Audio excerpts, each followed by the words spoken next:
बिस्मिल्लाहिर्रहमानिर्रहीम। अस्सलाम वालेकुम माय डियर व्यूअर्स। उम्मीद और दुआ के साथ कि आप बिल्कुल ठीक हैं। एक्सप्रेस से ट्यून कर चुके हैं, आज का दिन शुरू कर चुके हैं। मैं हूं इमरान हसन और मैं हूं अर्मिला हसन। एज यूजुअल हम सुबह सुबह आ गए आपको जगाने के लिए और सर्दी बढ़ गई है इमरान। आपको पता है इस मौसम में अब मेरा तो कुछ सुस्ती होना शुरू हो गई है ज्यादा। बिल्कुल, और मुश्किल हो जाता है। हाँ बिल्कुल, सुबह उठना मुश्किल हो जाता है, लेकिन उसके बावजूद उठने का मकसद सिर्फ ये है कि न सिर्फ एक्सप्रेसों में आपका साथ दिया जाए बल्कि आपके दिन को अच्छा किया जाए। विद दैट इस वक्त जो सबसे हॉट टॉक है पूरे मुल्क के अंदर, वैसे हमेशा ही रहती है, वो पॉलिटिक्स है।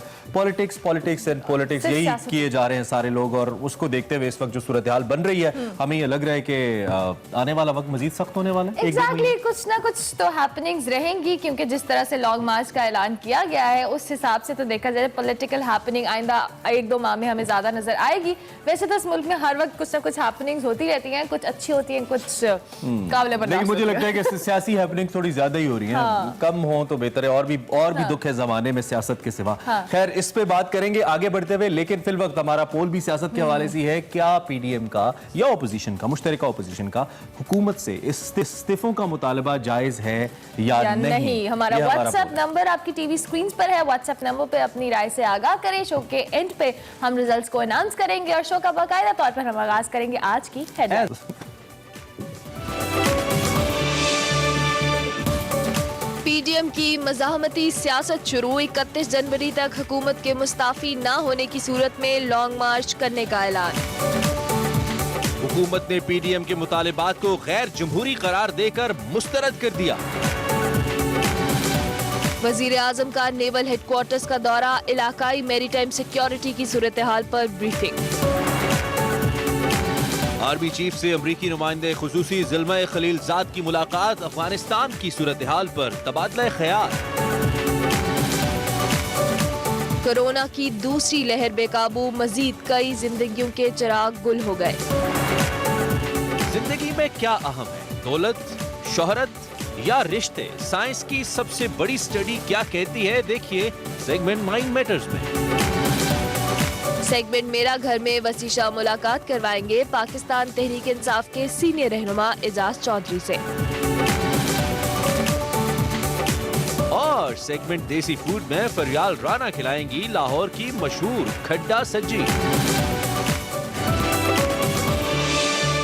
हेडलाइंस में आपको अंदाजा हो गया होगा, बहुत सारे सेगमेंट्स हैं, बहुत सारी वैरायटी है, लेकिन मौसम की सूरत हाल कैसी है? हम सबसे पहले बात करेंगे अटक के मौसम की। तो दर्जा हरारत कुछ यूं है कि ज्यादा से ज्यादा दर्जा हरारत 15 जबकि कम से कम 3 रहने वाला है, यानी कि सर्दी बहुत ज्यादा है। अच्छा जी, इसके साथ साथ लाहौर के मौसम की बात की जाए तो ज्यादा से ज्यादा दर्जा हरारत 16 जबकि कम से कम 5 होगा।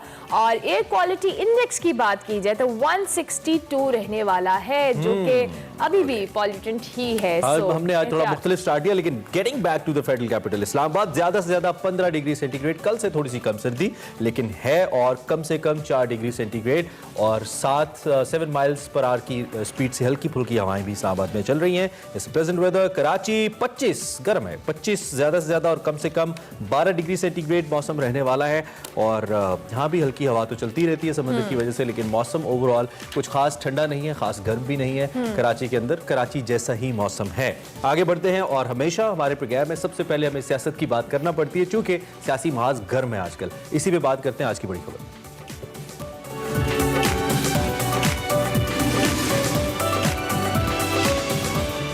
बात करेंगे सियासी महाजराई की, तो सियासी टेम्परेचर नुक्ता अरूज पर पहुंच चुका है। पीडीएम ने जलसों के बाद मज़ाहमत की सियासत भी शुरू कर दी है और इस्तीफों के साथ साथ लॉन्ग मार्च का शेड्यूल भी जारी कर दिया गया है। मौलाना फजलुर रहमान जो पीडीएम के सरबराह भी हैं, उन्होंने 31 जनवरी तक हुकूमत को मुस्ताफी होने की डेडलाइन देते हुए वाजे किया है कि अगर हमारे मुतालिबात ना माने गए तो 1 फरवरी को लॉन्ग मार्च की तारीख का ऐलान कर देंगे। उधर वजीर आजम ने पीडीएम के मुतालिबात को गैर जमहूरी करार देते हुए उन्हें मुस्तरद किया और साथ साथ डेडलॉक के खात्मे और मुज़ाकरात के लिए पीडीएम को हुकूमत की जानिब से पेशकश भी की जा रही है। वफाकी वजीर science and technology Fawad Chaudhry ने अपनी हुकूमत को मशवरा दिया है कि अपोजिशन से मुज़ाकरात किए जाएं और साथ ही उन्होंने ये दावा भी किया कि आइंदा 2 से 3 दिनों में सियासी दर्जा हरारत कम होता भी नजर आएगा। पीडीएम की ताहम अगर बात करें तो उन्होंने हुकूमत से मुज़ाकरात के तमाम दरवाजे बंद कर दिए हैं। बज़ाहिर ऐसा लगता है कि पीडीएम ऐसे प्रिटेंड कर रही है, ऐसे लगता है जैसे वो ड्राइविंग सीट के ऊपर है, इस वक्त वो सिचुएशन को लीड कर रही है। जिन स्टेटमेंट्स के बारे में हम आपको बता रहे हैं, कल बड़ा इंपॉर्टेंट इस मामले पे पेशरफ्त हुई, मुश्तरका इजलास हुआ सरबराही, जिसमें पीडीएम के सभी जो रहनुमा जो क़यादत है वो शरीक थी। अब इमरान से इस्तीफा लेने का वक्त है। बिलावल भुट्टो ने कहा अवाम लीड करेंगे, सिलेक्टेड और सिलेक्टर्स पीछे हट जाएं। मरियम ने कहा पीडीएम के सरबराही इजलास के बाद उन्होंने मुश्तरका प्रेस कॉन्फ्रेंस भी की। आज की हमारी एक्सप्रेस अखबार की लीड स्टोरी भी है। सियासी, इक़्तिसादी और अदालती पहलुओं पर मिसाक़े जमहूरियत तर्ज के ऐलान, लाहौर एलामिया पर कायदीन के दस्तखत भी मौजूद हैं, जो कि इस वक्त बड़ा मौजूद बहस भी बना हुआ है। So getting back to the situation, इस वक्त लगता यह है ओपोजिशन या पीडीएम जिस तरीके से ख्यालात का इजहार कर रही है, लगता यह है कि इस वक्त सिचुएशन को ड्राइव करने की पोजीशन में पीडीएम अपने आप को दिखा रही है। दूसरी जानिब बहुत ज्यादा मोक किया गया जो लाहौर का जलसा था उसको हुकूमती वज़रा और मुशीरान की जानिब से, और मरियम साहिबा के हवाले से कहा गया कि शायद उन्होंने बहुत गलत फैसला किया, it was a flop show. दूसरी जानिब मरियम नवाज का ही कहना था कि it was a successful show. Exactly, ज्यादातर जो सिचुएशन थी या जो तज्जियाकार कह रहे थे कि वहां पे जो शो किया गया वो इतना कामयाब नहीं था जितना एक्सपेक्टेड था कि नून लीग इतना बड़ा पावर शो कर पाएगी, क्योंकि नॉर्मली जब हम देखते हैं कि जलसे इस तरह के होते हैं जिसमें आप हुकूमत के अगेंस्ट इस तरह से बात करते हैं, जैसे खान साहब, इमरान खान साहब जो वजीर आजम भी है, उन्होंने जब जलसे किए थे तो उन्होंने जो मीनार पाकिस्तान पे जलसा किया, that was a power show, जिसमें अंदाजा हुआ था कि हाँ एक टफ टाइम हुकूमत को मिल रहा है। लेकिन अब कल जिस तरह से हम तज्जिए भी सुन रहे थे, लोगों की बातें भी सुन रहे थे, तो वो यही कह रहे थे कि ये उस लेवल का शो नहीं था जिस हिसाब से पीडीएम इसकी तैयारी कर रही थी या कैंपेन कर रही थी। ये जो बात आप करिए, कल इमरान खान ने भी की, उन्होंने अपनी ट्वीट में कहा कि अपोजिशन नाकाम होगी, लेकिन हमने कल एक सवाल किया था वजीर दाखिला शेख रशीद साहब से, और वो सवाल अब भी वैलिड है और वो वैलिड रहेगा, बिकॉज इस्लामाबाद के डायनामिक्स को जो लोग समझते हैं, इस्लामाबाद एक ऐसा शहर है मतलब जिसको कम अज कम एक जत्थे का या एक हुजूम का ब्लॉक कर देना कोई मसला नहीं है। हमने देखा है जब इससे पहले तहरीक लब्बैक का जुलूस कोई आता है या किसी और जमात का कोई जुलूस आता है, तो फैजाबाद को ब्लॉक करने के बाद सप्लाई लाइन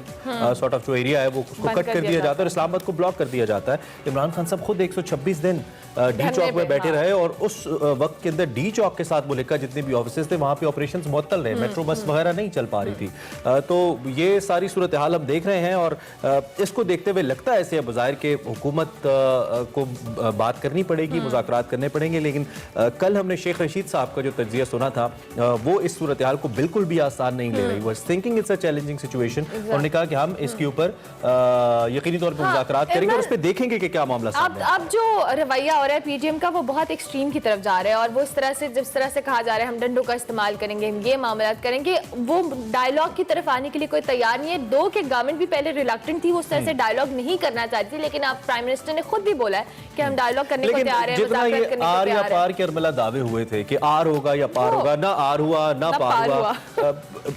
अफसोस के साथ ये कहना पड़ता है कि वो जो एक पंच इस जलसे के बाद आना था वो शायद उस तरह से आया नहीं, अवाम ने उस तरीके से रिस्पॉन्ड शायद नहीं किया। इसकी क्या रीजन हो सकती है? इसकी मल्टीपल रीजंस हो सकती हैं।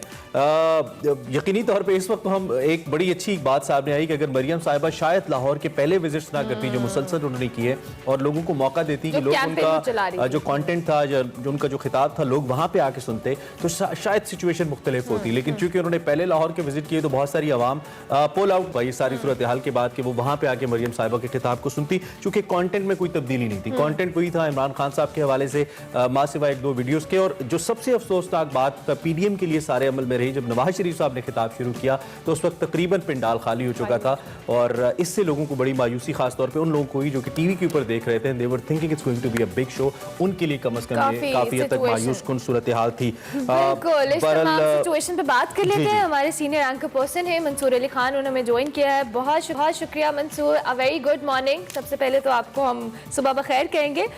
ये जो पीटीएम ने हुकूमत को 31 जनवरी तक की जो डेडलाइन दी है, इस हवाले से क्या कहेंगे मंसूर? ये डेडलाइन पहले भी इससे पहले भी कई डेडलाइंस दी गई, क्या लगता है कि ये वाली डेडलाइन पूरी कर पाएंगे? Good morning to all your viewers और आप लोगों को भी मेरी तरफ से गुड मॉर्निंग। सबसे पहली बात ये कि वो एक भारतीय बड़ा मशहूर एक डायलॉग है, तारीख पे तारीख। तो वो इतनी तारीखें सुन ली हैं कि अब तारीखें ही मुझे भूल गई है कि अब तक कितनी डेडलाइंस आ चुकी हैं। तो ये 31 जनवरी की जो तारीख है, इसमें मेरी जो बात हुई है चंद सियासी रहनुमाओं से, उसका मैं बैकग्राउंड आपको बता देता हूँ। Basically they want to cross over the winters. सर्दी बहुत ज्यादा है और ये जो पीडीएम का लाहौर में जलसा हुआ, उसने भी जो है वो मरियम नवाज की कुल्फी जमा दी थी। इस तरह बाकी लोग भी जो वहाँ पे मौजूद थे, इंक्लूडिंग मैं खुद भी, मेरी भी कुल्फी जम गई थी। बहुत सर्दी थी वहाँ पे। तो दिसंबर और जनवरी को बेसिकली ये गुजारना चाह रहे हैं, क्योंकि फरवरी में जब बरसात वो मौसम जो स्प्रिंग्स आती हैं तो जरा मौसम कुछ बेहतर हो जाएगा, तो फिर कुछ एक्टिविटी की जाए। सिर्फ ये वजह है। और अगले महीने 1.5 महीने में मोबिलाइजेशन की तरफ ज्यादा ध्यान दिया जाएगा। छोटे मोटे जलसे वगैरह, छोटी मोटी रैलीज, कॉर्नर मीटिंग्स, इसके ऊपर ज्यादा फोकस किया जाएगा। लेकिन जो बड़ा पुश है या बड़ा जो ग्रैंड मूव है, वो इस वजह से 31 जनवरी की ये डेट दी, 31 जनवरी या फरवरी के पहले हफ्ते की डेट दी गई है, ताकि जरा मौसम बेहतर हो जाए। अच्छा, वैसे तो मैंने आपको स्टेज के ऊपर खड़े हुए एक वेब टीवी से इंटरव्यू में मैंने देखा आपको, आप उस पे कह रहे थे कि इट्स टू अर्ली टू से। उसके बाद मुझे नहीं पता कि आपका क्या बयान रहा। हमारे देखने वालों के लिए मंसूर, आप इंप्रेस हुए इस शो से? जो जिस पंच की बात ओपोजिशन करती आ रही थी, वो पंच देखने को मिला आपको बीइंग एन एंकर जर्नलिस्ट? नहीं, I did not actually, frankly speaking. मुझे this was not what I was expecting. It was a very below average जलसा, अगर मैं इसको एग्जैक्टली कहूं तो। एंड बिकॉज देखिए, जलसे की बात नहीं है, जलसे में तो लोग आ ही जाते हैं। And I think the number was between about 30 to 35,000 का मैं नंबर दूंगा। लेकिन ऐसे जलसों से वज़ीर आज़म इस्तीफे नहीं देते। आप यहाँ पे अगर 1 लाख बंदा भी इकट्ठा कर लेते, तब भी कोई ऐसा जलसा नहीं होता जिससे वज़ीर आज़म इस्तीफे देते हैं। पूरी दुनिया की हिस्ट्री उठा के देखिए। It wasn't N impressive show. Not at all, absolutely not. 11 जमातें आपस में बैठी हुई हैं और 11 जमातें अगर इतना फिगर लेकर आ रही हैं। अच्छा मंजूर, आपकी मौजूदगी का फायदा उठाते हुए कुछ जो स्पीचेस हुई, जो स्पीचेस का कंटेंट रहा, क्वेटा में भी कंट्रोवर्शियल स्पीचेस हुई, यहाँ पे भी एचएक ज़ई साहब ने लाहौर में रहते हुए लाहौर के हवाले से कुछ बात की, और फिर फवाद चौधरी साहब ने भी उस बारे में बात की, उस पर रद्द अमल दिया। बहुत सारे लोगों ने एक्चुअली रद्द अमल दिया, पंजाबी लिखने और पढ़ने वालों ने भी इस पर बात की। इस पर आप क्या कहेंगे? इससे जो पीडीएम का बयानिया है, क्या उसको नुकसान हुआ? और अभी तक कोई कंडेम नहीं किया गया उस स्टेटमेंट को जो लाहौर के या हिस्ट्री के हवाले से दी गई है एचएक ज़ई साहब की तरफ से? देखिए, मिक्स चार पार्टी है बेसिकली ये। इसमें पंजाबी सेंट्रिक पार्टीज भी शामिल हैं, इसमें बलोच सेंट्रिक पार्टीज भी शामिल हैं, इसमें पख्तून सेंट्रिक पार्टीज भी शामिल हैं। और जाहिर बात है कि जब वो अपने वोटर बेस से बात करते हैं तो वो बेसिकली दूसरी कौमों को भी हिट करते हैं, उन प्रोविंसेस को भी हिट करते हैं। तो ये बेसिकली उनके पॉलिटिकल डीएनए के अंदर ये चीज शामिल है। But the most offensive thing was कि पंजाब के अंदर, लाहौर के अंदर खड़े होकर पंजाबियों को ड्रेस करते हुए ही आप उनको बुरा भला कह रहे हैं। This was something very bad. और मेरे ख्याल में इसमें फवाद चौधरी साहब ने अब तक जो रिमार्क की है इस मामले पे, मेरे ख्याल में पीडीएम की जो क़यादत है उनको इस सिलसिले में माफी मांगनी चाहिए।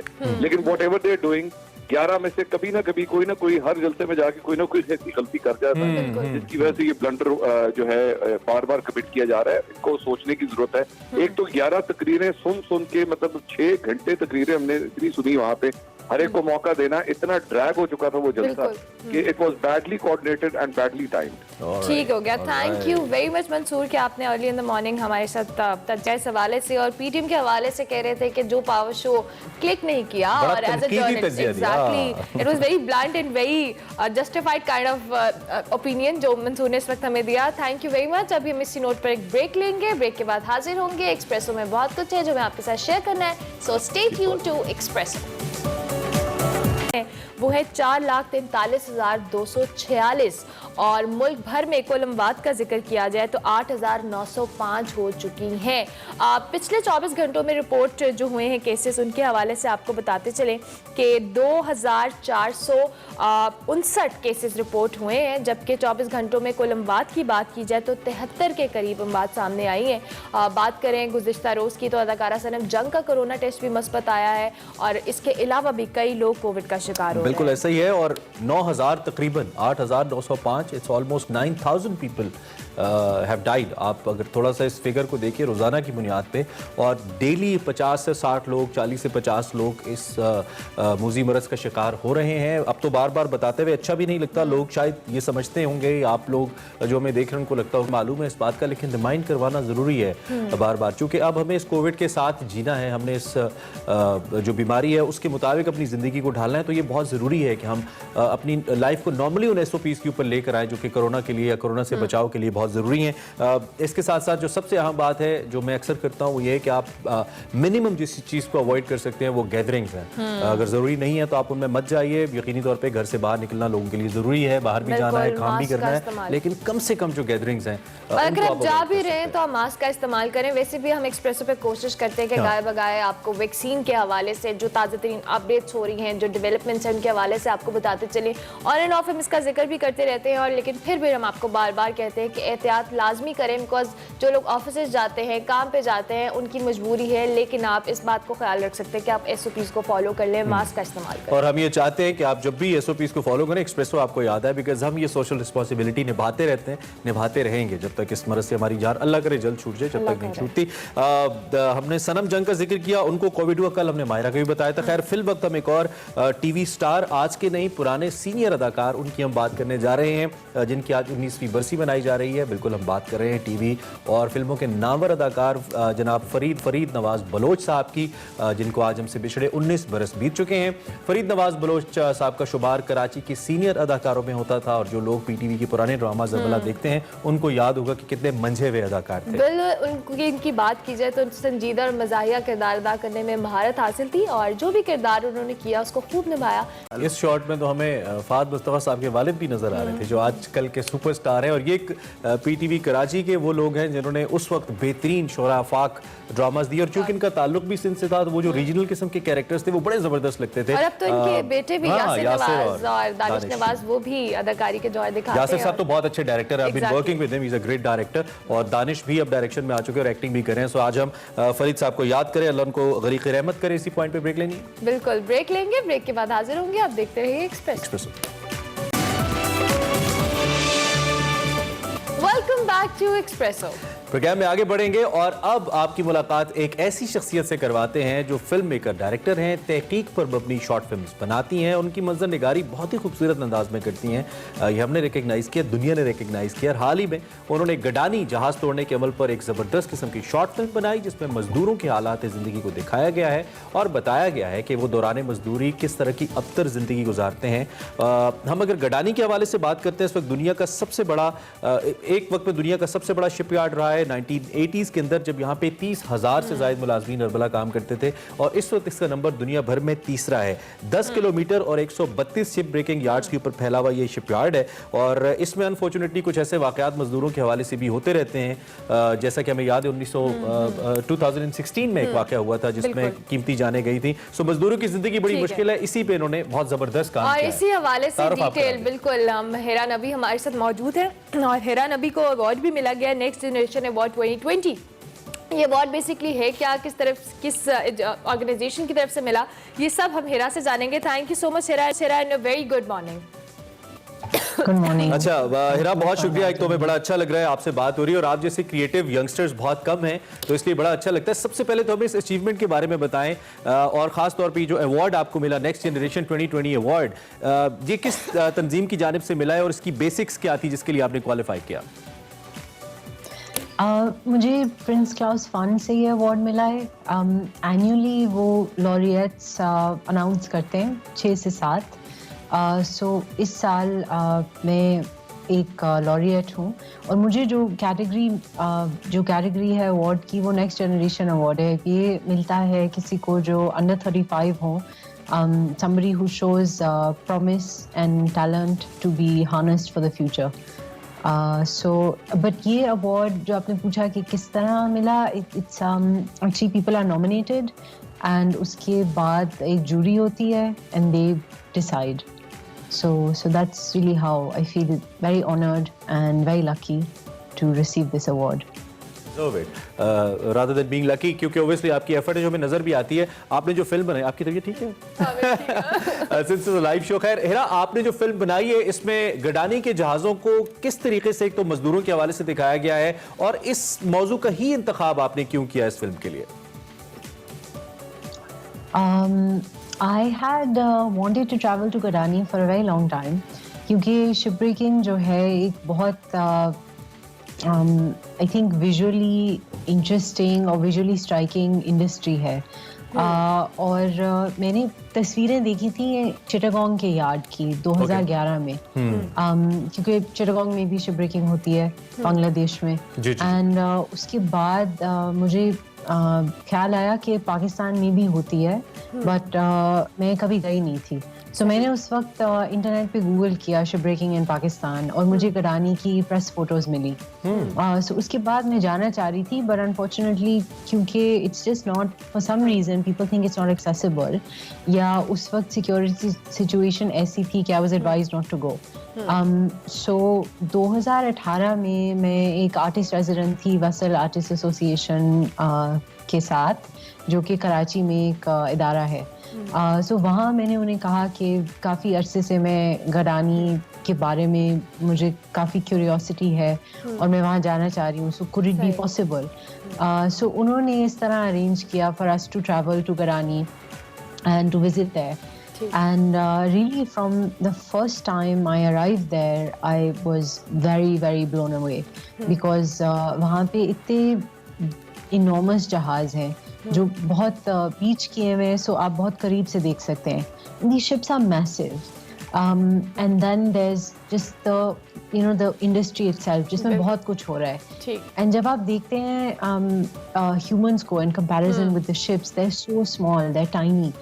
And so the way that these people take apart the entire ship is very interesting, it's visually fascinating. अच्छा हेरा, ये भी हम जानना चाहेंगे क्योंकि आपने देखा वहाँ पर, आप जिस तरह से जहाज़ों के हवाले से बात करी है, लेकिन वहाँ पर जो लोग थे बेसिकली किस चीज़ ने आपको इतना प्रोवोक के लिए मोटिवेट किया कि यू थॉट कि आपने इस पे एक शॉर्ट फिल्म बनानी है, आपने इन लोगों की लाइफस्टाइल, इनकी जो ज़िंदगी है, जिस तरह से वहाँ पे काम करते हैं, उसको आपने पोर्ट्रे करना है एक शॉर्ट फिल्म में? राइट। सो वहाँ पे काफ़ी ज़्यादा लोग थे, मोस्टली माइग्रेंट लेबरर्स जो दीर और स्वात से आते हैं to work at the yards.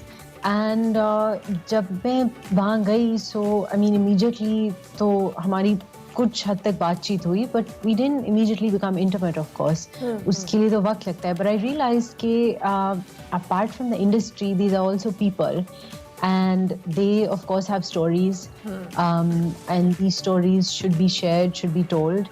So इस तरह से so what have basically you learned here? आपने सारे प्रोसेस से, शॉर्ट फिल्म से उनकी लाइफ दिखाई। मैंने जैसा कि कहा कि मजदूरों के साथ वाकयात होते हैं, जिंदगियां चली जाती हैं, इतने मुश्किल काम के बहुत ही कम पैसे मिलते हैं। What have you learned? आपका मैसेज क्या था इस सारे प्रोसेस के बाद, इसको देखने के बाद? Well, I think to regulate the industry, क्योंकि जो आपने पहले अभी हादसा मेंशन किया 2016 में नवंबर में जो ऑयल टैंकर पे एक्सप्लोजन हुई थी, उसके बाद गवर्नमेंट ने एक ब्लैंकेट बैन लगा दिया था। बट वो मजदूरों के लिए भी इट्स नॉट गुड बिकॉज उनकी फिर नौकरी बिल्कुल चली जाती है, ख़त्म हो जाती है। So I think regulation is the way. अभी वहाँ पे एक यूनियन है which is working for the betterment of conditions there, so probably to improve living wages, but also जिस तरह वो रहते हैं बहुत मुश्किल हालात में रहते हैं। वहाँ पे साफ पानी नहीं मुयस्सर होता, तो वो उन्हें वाटर टैंकर से मंगवाना होता है, and electricity is sort of coming and going, but उसके अलावा वहाँ पे एक प्रॉपर हॉस्पिटल भी नहीं है, कोई बर्न यूनिट नहीं है। तो करीब जो सबसे करीब बर्न यूनिट है वो कराची में है, एंड उस रोड पे जो कि कच्ची पक्की है, उस रोड पे सिर्फ 2 घंटे लग जाते हैं कराची पहुंचते। यू कैन इमेजिन कि अगर कोई एक्सीडेंट हुआ है एम्बुलेंस में 2 घंटे बाद आप अस्पताल पहुंचेंगे। We've been reading Pakistan navy of and on यहाँ पे मेडिकल कैंप्स वगैरह लगाती है, लेकिन ऑब्वियसली इलाका ऐसा है और बड़ा अट्रैक्टिव इलाका है। आपने जैसा कि कोशिश की है, इसको हाईलाइट किया है और दुनिया के सामने लेकर आई हैं। It's very important. खैर Hira, it's a pleasure to have you. इंशाल्लाह someday will have you in our studios as well. बहुत शुक्रिया आपने हमें ज्वाइन किया और बड़ी इंस्पिरेशनल आपकी शख्सियत है और बड़ा इंस्पिरेशनल आपने काम किया। Keep doing that, we want some more from your side. Thank you very much for joining us. अब हेरा नबी हमारे साथ मौजूद थी, जिन्हें बहुत से भी नवाजा गया और उन्होंने गडानी के हवाले से एक शॉर्ट फिल्म बनाई थी, इतनी मुश्किल सब्जेक्ट के ऊपर, मुश्किल जगह के ऊपर, as a female it's very hard. Hats off to her. अभी हम इस नोट पे ब्रेक लेंगे, ब्रेक के बाद हाजिर होंगे। आप देखते रहिए एक्सप्रेसो।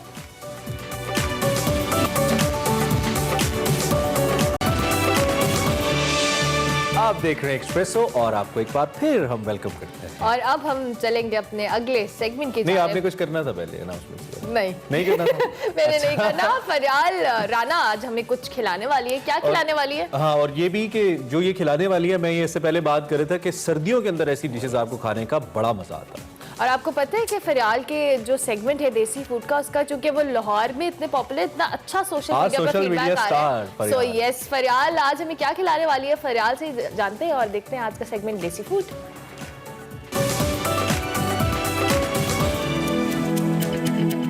आज मैं आपको बताने जा रही हूँ एक ऐसी सब्जी के बारे में जो कि बहुत ज़्यादा डिफरेंट है, बहुत ज़्यादा डिलीशियस होगी।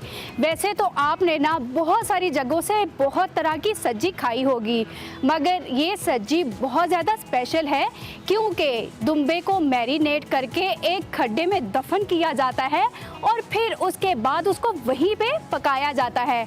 ये सब्जी है क्या, इसके इंग्रेडिएंट्स है क्या, ये बनती कैसे है और इसको कैसे तैयार किया जाता है, ये सब कुछ मैं आपको बताऊंगी। चले आए देखते हैं। आए जानते हैं खड्डा सब्जी बनती कैसे है शेफ नवीद से। शेफ नवीद, आप मुझे बताएं इसका क्या तरीकाकार है बनाने का?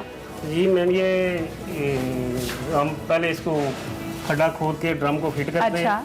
उसमें तकरीबन 2 घंटे से 2.5 घंटे लकड़ियों को जलाते हैं। ठीक है। जब वो अंगारे बन जाते हैं उसके ऊपर राइस, और राइस जो है उसमें खुश्क मेवाजात ठीक है। स्पेशल तरीके सही। से जो है ना डाल के उस राइस को अंदर रखा जाता है ड्रम के। अच्छा। उसके बाद मैरिनेट करने के बाद जो भी मसाला जात इस पे लगते हैं, सीखों पे परोया जाता है। सही है। परो के हम इसको उसके ऊपर पतीले के ऊपर रख देते हैं।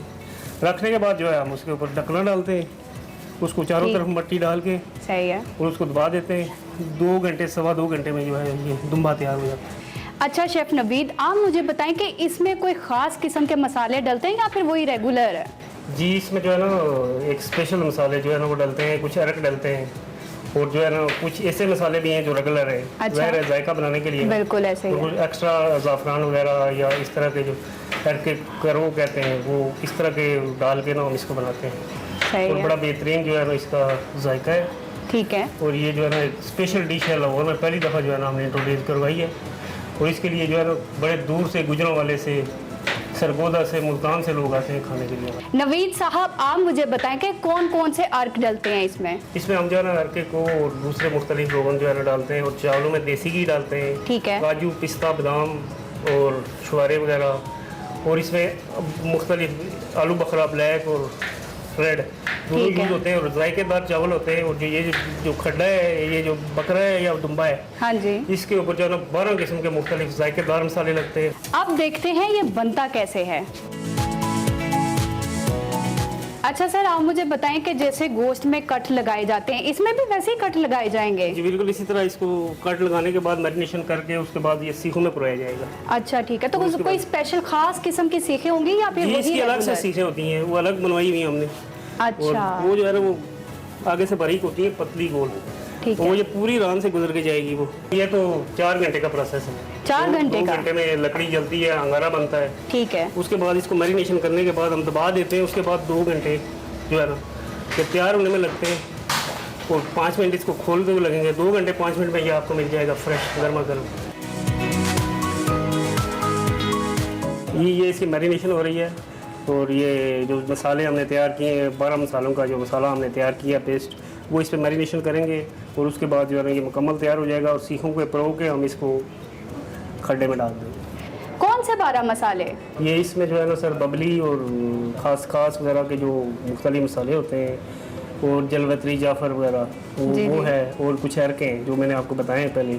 ये जो मसाले होते हैं जो जम्मू कश्मीर के मसाले मशहूर, खसकास, जाफ़र वतरी और बादी खताई वगैरह, इसका एक मसाला तैयार होता है।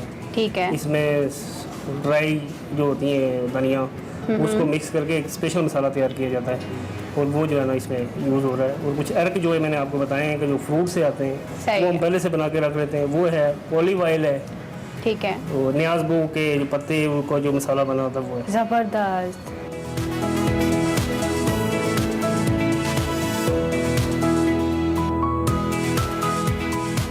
वाओ, मेरी खड्डा सज्जी आ चुकी है। इसकी खुशबू तो इतनी ज़्यादा डिलीशियस लग रही है मुझे, मगर ये मैं खाऊंगी और फिर बताऊंगी कि खड्डा सज्जी कितनी ज़्यादा डिलीशियस है और टेस्ट कैसा आ रहा है इसका। चले आइए ट्राई करते हैं। ऐसी सज्जी मैंने आज तक नहीं खाई, बहुत ज़्यादा डिलीशियस है ये। Welcome back to Expresso. और आपको प्रोग्राम के दूसरे हिस्से में खुशामदीद कहते हैं। आई होप कि आपको हमारा साथ अच्छा लग रहा है और आप एक्सप्रेसो को एंजॉय कर रहे हैं। हमारे अगले सेगमेंट का वक्त हुआ चाहता है। वसी शाह साहब हमें लेके जाते हैं किसी न किसी बड़ी अहम शख्सियत के घर पे, उनका रहन सहन भी देखते हैं, उनसे बातचीत भी करते हैं। और आज हम एजाज चौधरी साहब से मिल रहे हैं जो कि सीनियर रहनुमा तहरीक इंसाफ के। सो देखते हैं वसी शाह साहब मेरा घर पे क्या दिखा रहे हैं।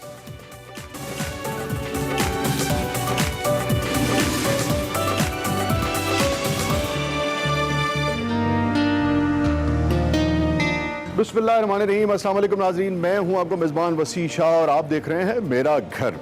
और नाज़रीन गिरामी, आज हम आए हैं एजाज चौधरी साहब के घर। आप किसी तारुफ के मोहताज नहीं हैं, सीजन पॉलिटिशियन हैं, PTI सेंट्रल पंजाब के सदर हैं। आइए उनसे गुफ्तगू भी करते हैं और उनका घर भी देखते हैं।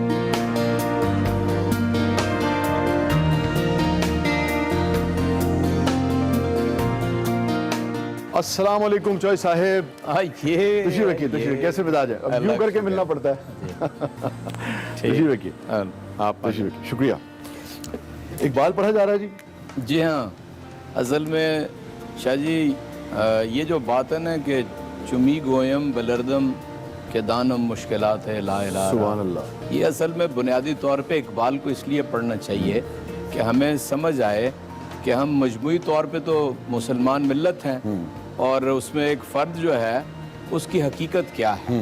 तो सख्त सवालात से शुरू करें या सॉफ्ट सवालात से? जैसा आप मुनासिब समझें, हमारे लिए एक ही जैसा है। अच्छा ये बताइए, 30 से ज़्यादा साल आप रहे जमात इस्लामी में, तो इस्लामी फ़लसफ़ा जो है वो आपकी रगों में दौड़ता है। जमात इस्लामी की वजह से इस्लामी रुझान नहीं है, बल्कि हमारी उठान ही ऐसी थी कि जिसके अंदर वालिद साहब और मेरी वालदा यानी वो बहुत ज़्यादा पढ़े लिखे नहीं थे, लेकिन हम गुंधे हुए थे इस्लामी तहजीब व तमद्दुन के अंदर।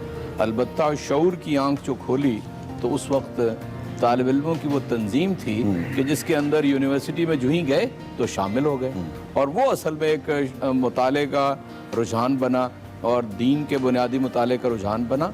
तो वो असल में एक बुनियादी आबियारी या जहन की जो वहाँ से हुई है। ठीक है। अच्छा कुछ ज़ाती नौयत के सवाल। मियाँ तुफैल साहब ने ऐसा आप में क्या देखा था जो अपनी साहबजादी का हाथ जो है वो आपके हाथ में दे दिया? असल में मुझे तो खुद मालूम नहीं है, लेकिन ये है कि ये उनकी मेहरबानी है, मैं ये समझता हूँ। और अल्लाह का मेरे ऊपर एहसान है जो मेरी अहलिया मोहतरमा हैं, मेरा जिस कदर साथ दिया है ये उनकी बहुत बड़ी खूबी है। यानी मैं ये कहता हूँ कि जो बच्चों की परवरिश है, जो घर की संभालना है, जो मेरी सारी तकलीफ़ों के पीछे पुश्तिबानी है, जब तक माँ बाप थे बाकी उसी का हिस्सा है। और मैंने आपसे अर्ज़ किया ना कि इंसान को बाज़ औक़ात अपनी कमज़ोरियों का एतराफ़ करना चाहिए। मैंने अपने बच्चों को पाला नहीं है और मेरा बड़ा दिल करता है कि अब मेरे बच्चों के जो बच्चे हैं ना, उनको मैं बचपन अपनी आँखों से देख सकूँ, उन्हें पाँव पाँव चलता देख सकूँ। उस वक्त क्या समाया हुआ था दिमाग के अंदर और जहन के अंदर कि बस हमने दुनिया तब्दील करनी है। वो फ़लसफ़ा बिल्कुल ठीक समझ आया कि सबसे पहले यही ज़रूरी है समझ लिया जाए कि अपने आप को किस तरह। वो एक होता है ना रोमे है रक्श उम्र, एक ज़माने में कहाँ जा देखिए थमे। तो लॉन पे इधर घर की जो बाकी डेकोरेशन वगैरह है उस पर तवज्जो आप देते हैं या हमारी बहन जो है आपकी अहलिया? मेरी अहलिया ये सारा काम करती हैं, मुझ में तो ये इतने मेरा ख्याल है फहम ही नहीं है। कुछ घर दिखाइए हम। आइए।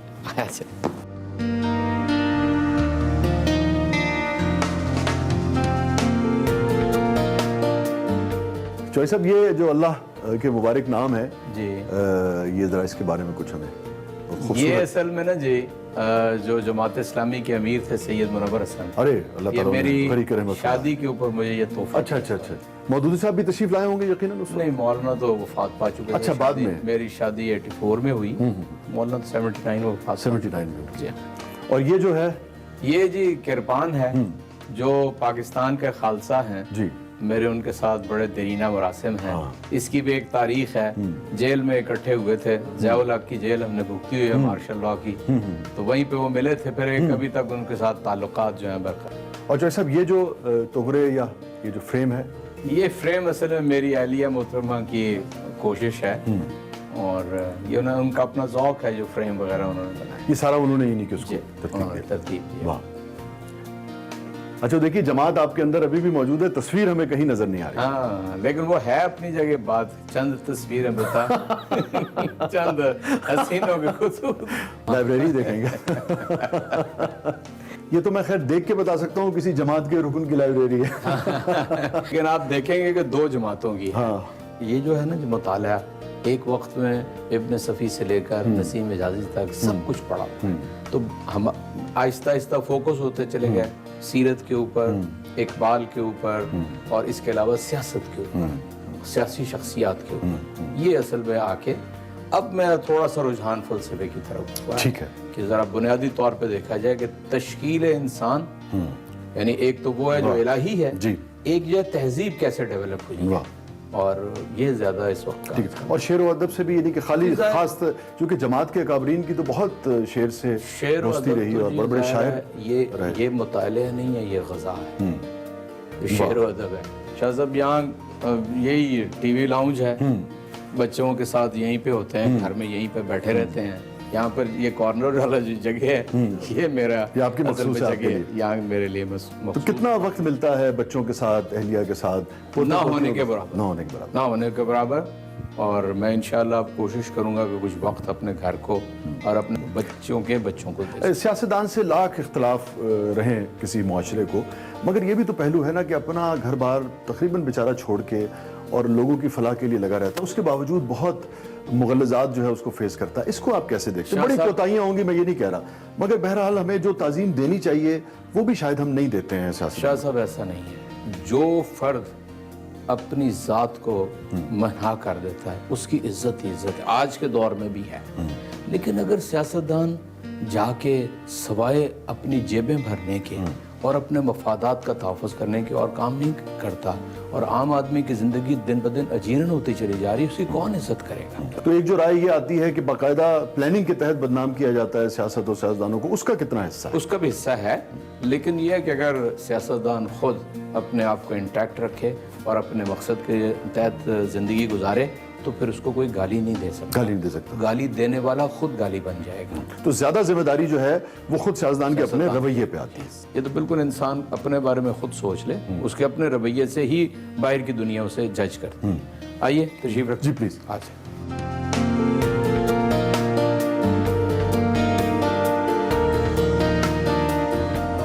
अच्छा चौधरी साहब, आप सेंट्रल पंजाब के सदर हैं, इसका मतलब है कि इमरान खान साहब का एतमाद आपको हासिल है और बहुत आपकी जद्दोजहद है इस पार्टी के लिए और तजुर्बा है बेपना।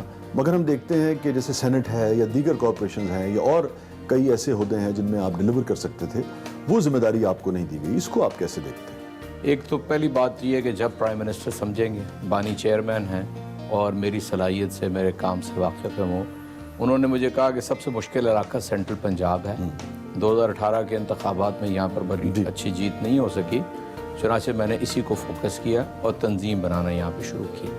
और जब यानी जहाँ तक ज़रूरत का ताल्लुक़ है तो मैं समझता हूँ कि अगर पार्टी मेरी सलाहियत से कहीं पर फ़ायदा उठाना चाहेगी तो मैं हाज़िर हूँ, अदरवाइज़ मैं ये समझता हूँ कि ज़िम्मेदारी एक बोझ है, ये बिलाशुबा सादत भी है लेकिन ये आजमाइश भी है। तो आपको कभी इस पे यानी कि जैसे कहिए कि नाकामी का या अफसोस का, पार्टी से कोई शाकी होने का कभी एहसास नहीं? मैं नाकामी का तो तस्वर ही मेरी किताब में नहीं है। मैंने अभी जब तक मेरी ज़िंदगी है और सांस में सांस है, मैं एक लंबी जद्दोजहद करना चाहता हूँ। शाह जी, जो लोग इस वक्त यंगस्टर मायूस है ना, उसको असल में ज़िंदा रखना है उम्मीद के साथ, और ये काम मैं करने के लिए तैयार हूँ, चाहे कोई ओहदा मिले या ना मिले। जैसे आपके शेरी ज़ौक़ का भी जिक्र हुआ, तो मैं चाहूँगा आखिर में कुछ सुना दीजिए हमें। अच्छा, दो बातें मेरे ज़हन में हैं, मैं आपसे अर्ज़ कर देता हूँ कि एक वो बात कि चंद कलियाँ निशात की चुनकर मुद्दतों में क्या कहता, तेरा मिलना खुशी की बात सही, तुझसे मिलकर उदास रहता। ये कैफियत आप माशाल्लाह खुद शायर हैं बहुत बड़े, आपके इल्म में ज़रूर होगा, लेकिन मकसदियत की तरफ अगर मैं जाऊँ तो मैं हज़रत इकबाल का एक स्टेंजा है जिसके कुछ मिसरे मैं आपको सुनाता हूँ। उसमें उन्होंने कहा कि गर दिलम आईना बेजौहरस्त वर्ब हरफुम गैर क़ुरआन मुज़मरस्त पर्दा नामूस फ़िक्रम चाक कुन ई ख़याबा राह ज़िखारम पाक कुन रूज़ महशर खार रुस्वा कुन मरा और बेनसीबज पोसाए पाकुन मरा। कहता है कि अगर मेरे दिल में कुरान पाक के अलावा कोई चीज़ हो तो मेरा जो ये बहुत बड़ा बना हुआ है ना शख्सियत का बुत, इसे पाश पाश कर दें और मुझे मोहम्मद रसूलुल्लाह के गुलिस्तान से एक कांटे की तरह निकाल के बाहर कर दें और महशर के रोज़ मुझे रुसवा कर दीजिए। और फिर कहा कि मुझे हुजूर नबी करीम सल्लल्लाहु अलैहि वसल्लम के बोसाए पास से महरूम कर दीजिए। अगर कुरान के अलावा तो मुसलमान तो बर्बाद हो गया, अगर इससे तो बोसाए पास से महरूम हो क्या रह गया? क्या रह गया? तो चुनांचे ये असल में मैं चाहता हूँ कि हमारी जो नौजवान नस्ल है वो इस मोहब्बत के महवर मरकज़ को बेशक समझ ले। बेशक यही असल वो चीज़ है कि अगर वो समझ लेगा तो ज़िंदगी की मोहब्बतें भी वो करेगा, उसके भी महबूब होंगे। ये नहीं है कि वो उसके कोई महबूब नहीं होंगे, कोई सिन्फ की भी कैद नहीं है।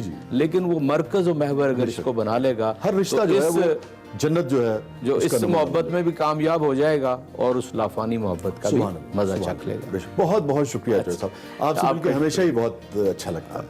जज़ाकल्लाह, बहुत बहुत शुक्रिया। नाज़रीन, ये था आज का शो, इजाज़त दीजिए, अल्लाह हाफ़िज़। Welcome back to Express. और अब बात करेंगे कुछ खेल के हवाले से। तो कौमी क्रिकेट टीम न्यूजीलैंड के शहर क्वींसटाउन में इस वक्त मौजूद है और एक के एक बाद जो कह लें मुश्किल का शिकार है। पहले टीम के कई खिलाड़ी कोरोना का शिकार हुए और सख्त जो कैद तन्हाई उन्होंने काटी, आइसोलेशन में गए।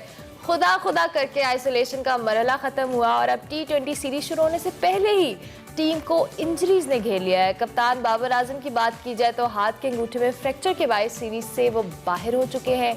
और बाबर आजम का जो अनफिट होना है वो टीम के लिए नो डाउट एक बहुत बड़ा धचका भी है।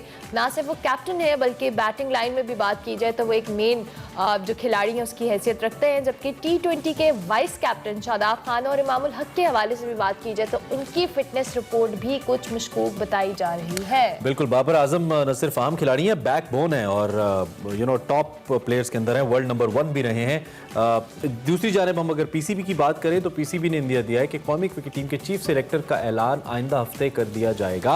इस हवाले से भी मुख्तलिफ नाम ज़ेरे गर्दिश है और मुख्तलिफ चैनल अपने पसंदीदा नामों को मैंने देखा कि वो दिखा रहे थे कि शायद उनके साथ बातचीत जारी है। खैर, इस सारी सिचुएशन के ऊपर बेहतरीन तज्जिए के लिए मिर्ज़ा इकबाल बेग साहब हमारे साथ मौजूद है, सीनियर स्पोर्ट्स एनालिस्ट हैं, खासतौर पर क्रिकेट के ऊपर उनकी गहरी निगाह है। तो उनसे ज़रा इस सारे मामले पर बात करते हैं और पूछते हैं कि वो क्या देख रहे हैं यहाँ पे बैठकर सारी सूरत हाल को। मिर्जा साहब, एक तो आपको सुबह खैर, बहुत शुक्रिया आपने हमें ज्वाइन किया और क्रिकेट लवर्स आपके तज्जिए को बड़े गौर से सुनते हैं। सबसे पहले इंजरीज के ऊपर आ जाइए। पहले कैद तन्हाई, अब इंजरीज हो गई, किधर जा रही है पाकिस्तान की टीम? कितना चैलेंजिंग हो गया न्यूजीलैंड का दौरा? बहुत बहुत शुक्रिया इमरान और अरमला। मैं ये समझता हूँ कि पाकिस्तानी टीम को न्यूजीलैंड के दौरे पर रवानगी से कब्ल चंद काले बकरों का सदका देना चाहिए था, क्योंकि ये टीम जो है मुश्किलात से दो चार है कि कभी क्वारंटीन में चले जाते हैं, कभी इंजर्ड हो जाते हैं। लेकिन जो आप कह रहे थे ना कि बाबर आजम की जो अनफिट होना पाकिस्तान के लिए एक बहुत बड़ा धचका है। उनका 130 का स्ट्राइक रेट है T20 में और वो इस वक्त दुनिया के उन चंद बैट्समैनों में शामिल हैं जो तीनों फॉर्मेट में पहले इब्तिदाई 5 बैट्समैनों में आते हैं आईसीसी की रैंकिंग के। तो बाबर आजम की एक धचका है। फिर वाइस कैप्टन भी आपके इमरान मुकम्मल तौर से फिट नहीं है। शादाब खान, वो जिम्बाब्वे के खिलाफ सीरीज भी नहीं खेले।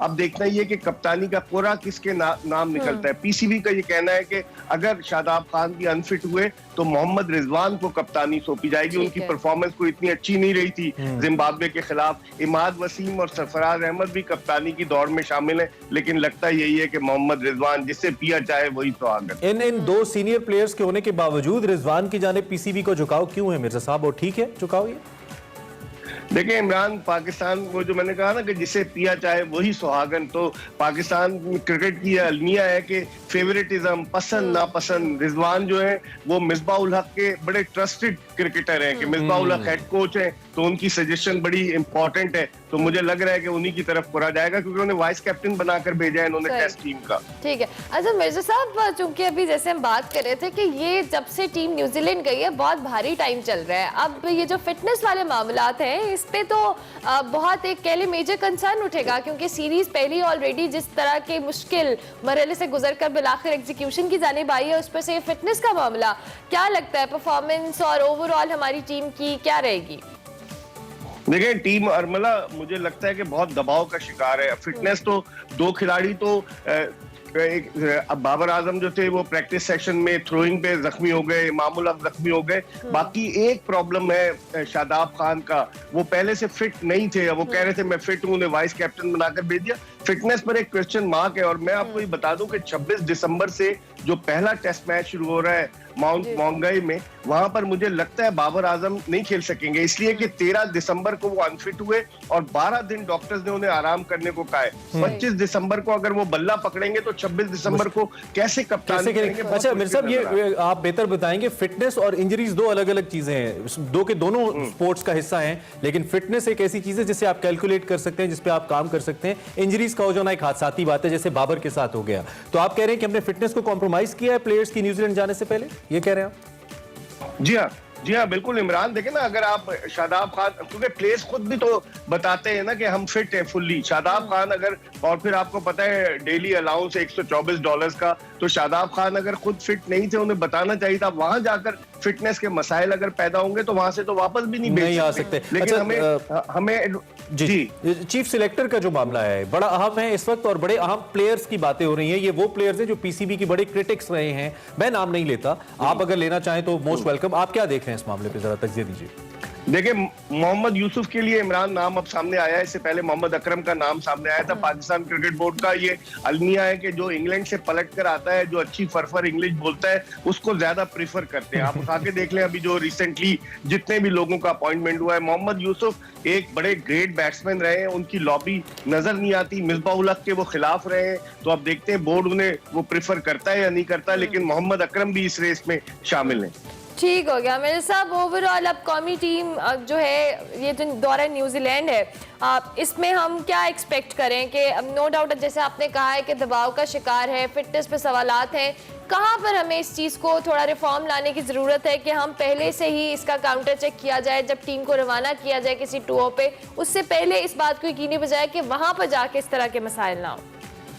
ये तो पाकिस्तान क्रिकेट बोर्ड की जिम्मेदारी है अरमला, और मैं समझता हूँ कि T20 सीरीज में न्यूजीलैंड को अपर हैंड हासिल है। पहला जो T20 है जुमे को हो रहा है, उसमें उनके कप्तान केन विलियमसन नहीं खेल रहे, मिचेल सेंटनर कप्तानी कर रहे हैं, 2-3 और उनके प्लेयर्स नहीं है, उन्होंने रॉस टेलर को ड्रॉप कर दिया है, टिम साउदी नहीं है।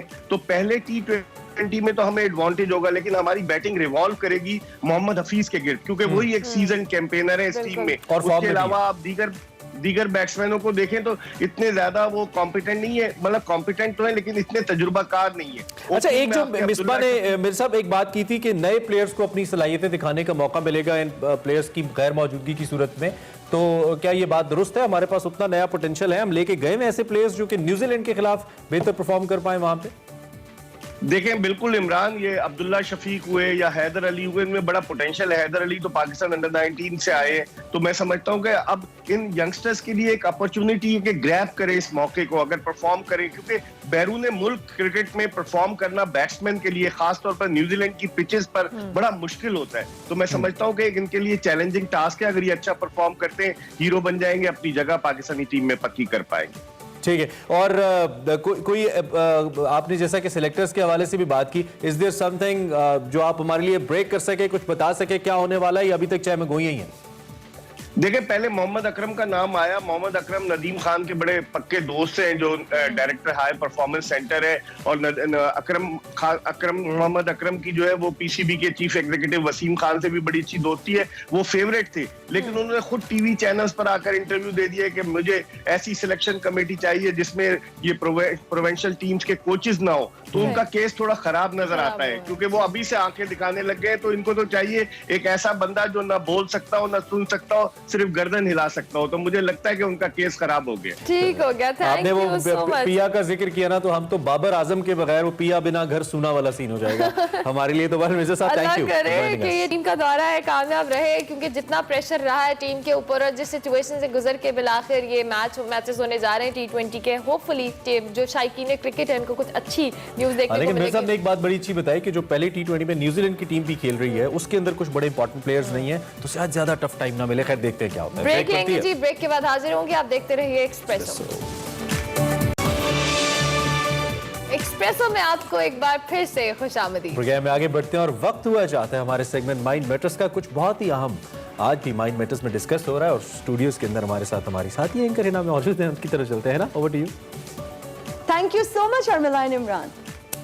वकार साहब, आज का टॉपिक बड़ा इंटरेस्टिंग है। जब हम पैदा होते हैं और आहिस्ता आहिस्ता वक्त गुजरना शुरू हो जाता है, हमारी करियर काउंसलिंग होती है, पूरी ज़िंदगी जो हमारा फोकस रहता है वो ये होता है कि पैसा, और हम पैसे के लिए मेहनत करते हैं, शोहरत के लिए मेहनत करते हैं।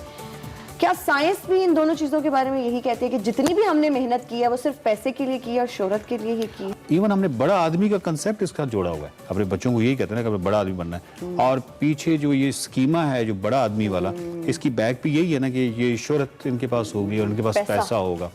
साइंस शायद इससे ज़्यादा एग्री नहीं करेगी, क्योंकि एक लॉन्गिट्यूडनल स्टडी है और वो बहुत बड़ी स्टडी है। 75 ईयर्स पे वो मुहित है, वो अभी भी जारी है और वो एक अमेजिंग स्टडी है। और उस स्टडी को जो है वो कहते हैं Harvard study of adult development, और इतनी ज़बरदस्त स्टडी है कि 1938 में ये स्टार्ट हुई। 724 मुख्तलिफ लोगों को चुना गया, जिसमें ट्रबल्ड एरियाज भी थे, मुख्तलिफ लोग थे। 724 इंटरेस्टिंगली ये जारी है, ये अभी भी जारी है, और उसमें से अभी भी 724 में से 60 अफराद जिंदा हैं। ठीक है, और अब मजे की बात है कि इन्होंने स्टडी को आगे ये कर दिया है कि उनके जो बच्चे हैं वो यानी 2000 चिल्ड्रन जो हैं उन 724 लोगों के, उन पे भी ये जारी है। अब स्टडी क्या रही है? स्टडी ये कर रही है कि रोजमर्रा के बुनियादों पर आपसे आपका पूछते हैं कि आज आपने क्या किया है, वो तमाम आपकी रूटीन पूछते हैं। उसके बाद आपका इवन ब्लड सैंपल लिया जाता है, आपकी ब्रेन स्कैनिंग जो है वो यूजुअली वो की जा रही है, लगातार की जा रही है। आप इमेजिन कीजिए कि थाउजेंड्स ऑफ पेपर्स का ये इतना ह्यूज डाटा है। ठीक हो गया, और आगे 2000 चिल्ड्रन पे भी आगे जा रही है। इस पूरे ने जो कंक्लूजन हमें दिया है वो मजे का है। वो ये है कि जो इंसान के लिए, और स्पेशली ये चीज़ और इतनी बड़ी हकीकत उसको 70 साल के बाद ही समझ आती है। बहरहाल जो इंसान के लिए सबसे जो उसको हेल्थियर रख सकती है, जो उसको सेहतमंद रख सकती है, जो उसकी ज़िंदगी को खूबसूरत बना सकती है, वो ना दौलत है, वो ना शोहरत है, वो सिर्फ रिलेशनशिप्स। कि आपका रिलेशनशिप कितना अच्छा था, सिर्फ ये चीज मैटर करती है कि आप एक लंबी जिंदगी कैसे गुजारते हैं। और एक खुश अगर आप जिंदगी गुजारना चाहते हैं तो आपके रिलेशनशिप्स बहुत स्ट्रांग होने चाहिए।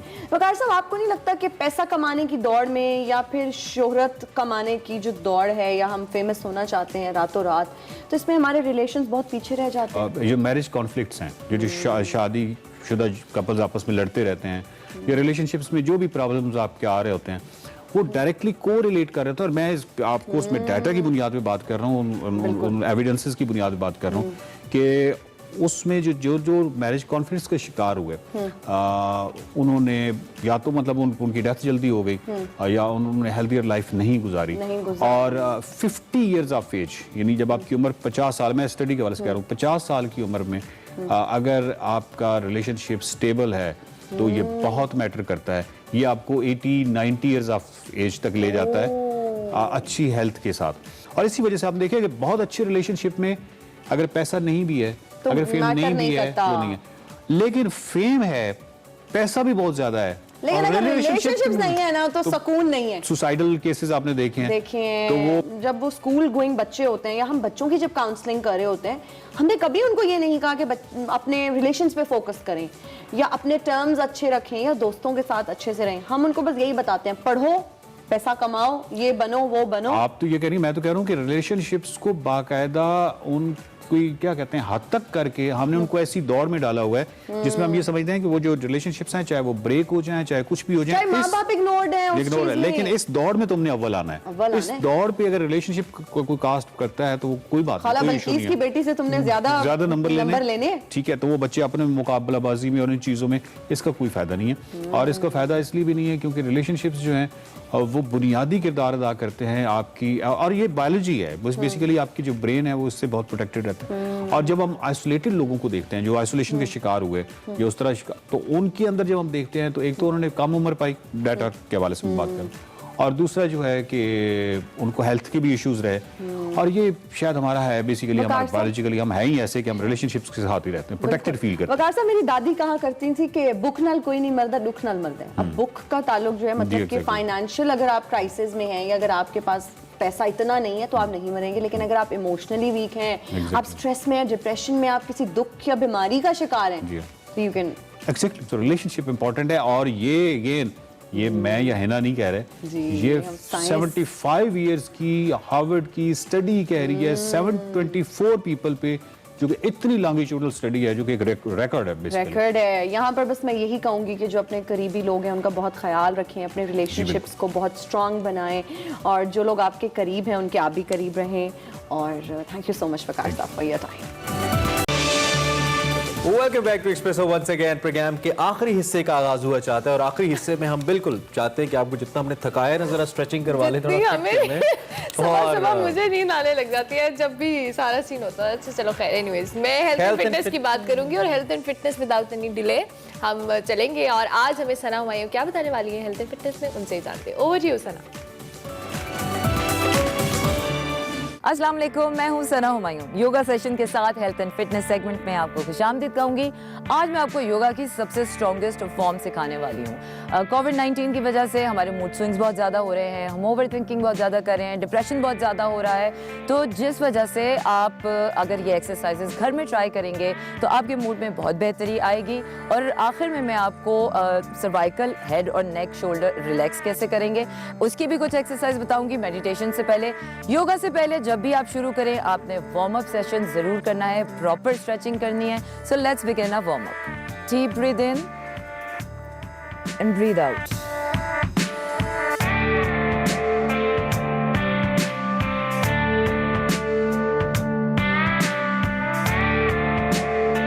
Now check your, spread your legs and check your stretching.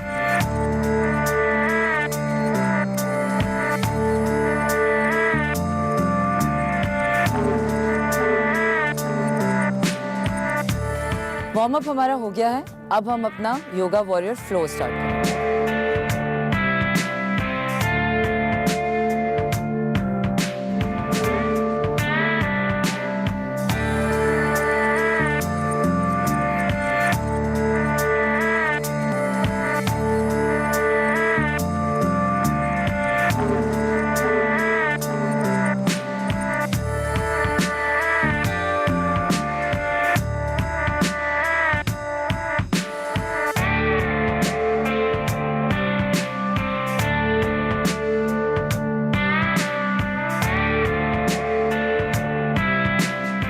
इसको हम कहते हैं योगी स्क्वाट, जो end of yoga warrior flow है। इसके बाद मैं कुछ आपको पोजेस बताऊंगी जो आपकी बैक के लिए बहुत अच्छे हैं। अगर आपको बैक पेन है या शोल्डर पेन है तो उसके लिए आप ये पोजेस अचीव कर सकते हैं, लेकिन उससे पहले आपको ये योगा का जो पूरा स्ट्रेच है ये लेना बहुत ज़रूरी है। So let's begin.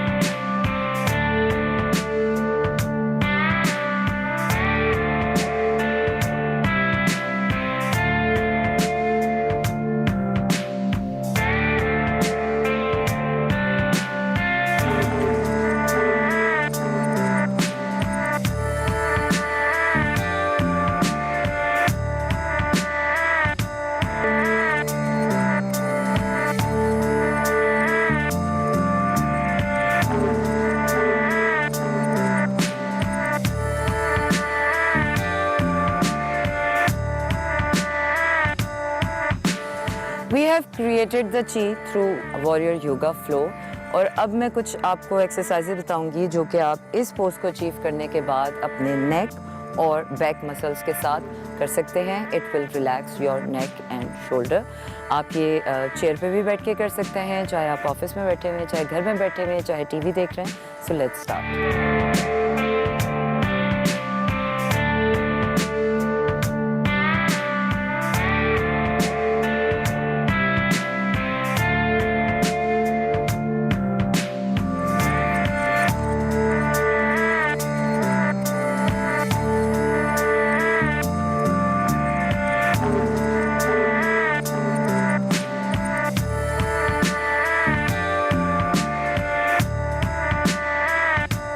Whenever you're handling your neck, shoulder, your body, doing any yoga flow, go very easy and nice and gentle with your body. और योगा करने की सबसे बेस्ट रूटीन होती है सुबह के टाइम पर, जैसे मैंने सुबह के टाइम योगा किया और अब I am ready for the whole day. और आई होप कि ये एक्सरसाइजेज आप लोग जब घरों में ट्राई करेंगे तो आपको इसके बेनिफिट्स होंगे और डेली ट्राई करें। और अब मैंने जो चीज़ क्रिएट की है, मैं जाऊंगी मेडिटेशन सेशन पर। जब भी घरों में आप मेडिटेशन करें सो एटलीस्ट ट्राई करेंगे 15 से 20 मिनट तक मेडिटेशन सेशन को प्रोलॉन्ग करें। It will really help you to better your moods. And now over to Imran and Armala.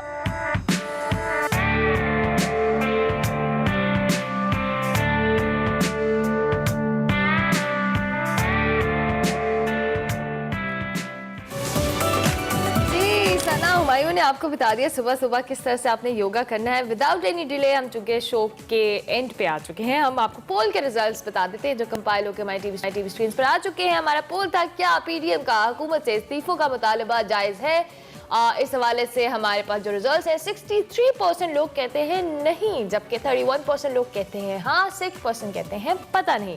So overall ज़्यादा रेशो है उन लोगों की जो कहते हैं जी जायज़ नहीं है। मुतालबा शायद जायज़ है या नहीं तो आप लोगों ने बताया, लेकिन इसके साथ साथ ये होता फिल वक्त तो नजर नहीं आता लाहौर के जलसे के बाद। लेकिन जनवरी के एंड पे क्या सिचुएशन बनती है, that is still a question. सर्दी जनवरी के एंड पे कम नहीं होती। प्रोग्राम हमारा इख्तिताम पज़ीर होता है। आप हमें फॉलो कर सकते हो ना ट्विटर, इंस्टा, हमारे तमाम सोशल मीडिया के ऊपर, और फीडबैक भी दे सकते हैं। अच्छा दीजिए तो अच्छा लगता है, वैसे बता सकते हैं if you want something new in it.